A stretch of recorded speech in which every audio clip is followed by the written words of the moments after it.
Hello बच्चों, let's see this question. The question says for CONH peptide bond, which statement is incorrect about peptide bond? Option A is CN bond length in proteins is longer than usual bond length of the CN bond. B is spectroscopic analysis shows planar structure of the CONH group. C is CN bond length in proteins is smaller than usual bond length of the CN bond, and D is none of the above. So key concept of this question is की concept है यहाँ पर peptide linkage. Peptide linkage, अब peptide linkage क्या होती है? इस linkage का हम यूज करते हैं जब हमें दो अमीनो एसिड्स को ज्वाइन करना होता है। सो पेप्टाइड लिंकेज कब बनती है? जब अमीनो ग्रुप एक मॉलिक्यूल का कंबाइन करता है कार्बोक्सिल ग्रुप से दूसरे अमीनो एसिड के। तो यानी अमीनो ग्रुप और कार्बोक्सिल ग्रुप के बीच में ये रिएक्शन होती है एंड इससे क्या एक H2 मॉलिक्यूल एलिमिनेट हो जाता है, वाटर एलिमिनेट हो रहा है। तो ये एक टाइप ऑफ कंडेंसेशन रिएक्शन है जिससे CONH पेप्टाइड बॉन्ड जनरेट होता है।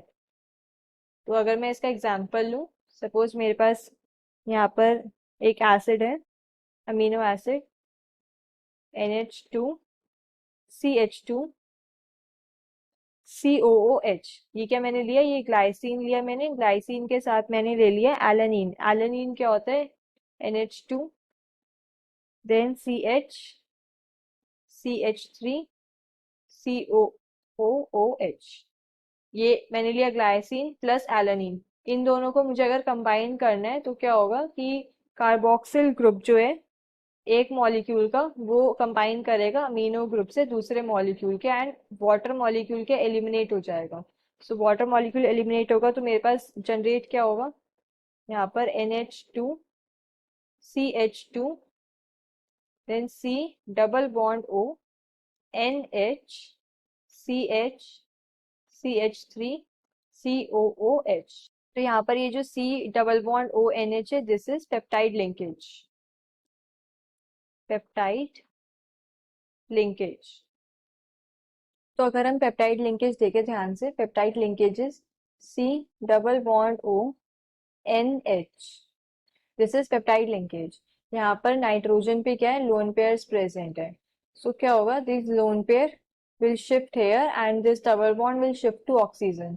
तो यहाँ से जब हमें रेजोनेटिंग स्ट्रक्चर मिलेगा, that resonating structure will be CO negative, then यहाँ नाइट्रोजन के पास डबल बॉन्ड, दिस पॉजिटिव। तो हमें क्या ये रेजोनेटिंग स्ट्रक्चर मिला एंड यहाँ से अगर मैं रेजोनेंस हाइब्रिड ड्रॉ करूँ, the resonance hybrid will be CONH। यहाँ पर क्या पार्शियल डबल बॉन्ड कैरेक्टर आ गया, यहाँ पे होगा डेल पॉजिटिव चार्ज एंड यहाँ पे होगा डेल नेगेटिव चार्ज।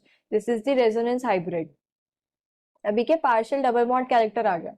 अगर हम देखें जो CN सिंगल बॉन्ड होता है, पहले हमारे पास नॉर्मल क्या होता है? CN single bond. अब हमारे पास क्या है? CN bond with partial double bond character. तो यहाँ पे क्या हो गया? बॉन्ड ऑर्डर इंक्रीज हो गया, बॉन्ड ऑर्डर इंक्रीज। अब बॉन्ड ऑर्डर इंक्रीज होने से क्या होता है कि बॉन्ड लेंथ डिक्रीज होती है, because bond length is inversely proportional to bond order. Bond length क्या है? Is inversely proportional to bond order. तो देयरफॉर जो बॉन्ड लेंथ है, बॉन्ड लेंथ विल डिक्रीज। तो बॉन्ड लेंथ क्या है? डिक्रीज हो जाएगी। जो CN बॉन्ड लेंथ है वो डिक्रीज हो जाएगी ड्यू टू दी रेजोनेंस। के अंदर चेक करो, फर्स्ट जो है CN bond length in proteins is longer than usual bond length of the CN bond. यहाँ पे बोल रहे हैं कि जो प्रोटीन्स होते हैं अमीनो एसिड्स के अंदर क्या है? ये लॉन्गर होती है एज कंपेयर टू नॉर्मल। तो ये क्या इनकरेक्ट स्टेटमेंट है? बिकॉज अभी हमने देखा जो प्रोटीन्स होते हैं उनके अंदर पेप्टाइड लिंकेज की वजह से क्या होता है?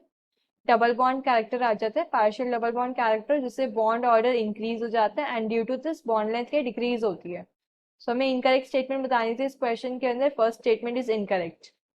सेकंड की बात करें, spectroscopic analysis shows planar structure. तो प्लेनर स्ट्रक्चर होता है। प्लेनर स्ट्रक्चर क्यों होता है? बिकॉज यहाँ रेजोनेंस हो रही है, रेजोनेंस की वजह से क्या होगा कि ये प्लेनर रहता है। तो ये स्टेटमेंट करेक्ट है।